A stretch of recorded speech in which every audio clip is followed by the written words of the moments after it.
And I begin, as is only right and proper for a journalism course, with some propaganda, or should I say some spin. Things to remember. This is especially important if it was after lunch, because after lunch people don't remember quite so much of the presentation as they do in the morning. But we're bright and fresh. Well, you are.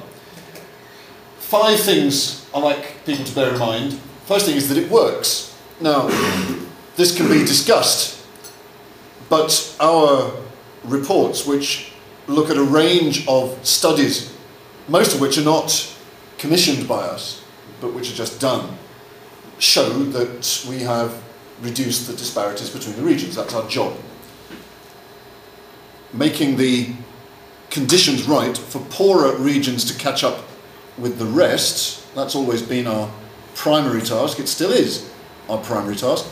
A secondary task, which used to be in the old Objective 2, was to help regions which are affected by the kind of problems that globalization brings about. That is, companies moving away from areas where they have been set up and moving on to other places where labour is cheaper, and leaving behind a problem of unemployment.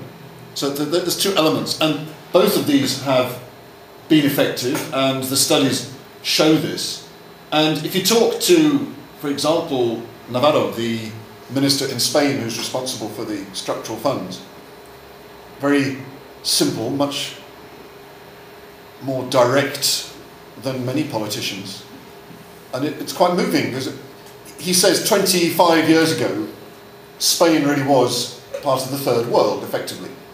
Its industry had been protected and was therefore weak and uncompetitive, and its infrastructure had not been properly developed. And he says, look at the Spain of today.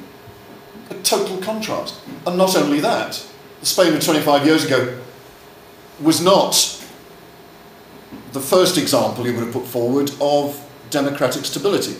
It was wobbly. Not anymore. And he makes the connection.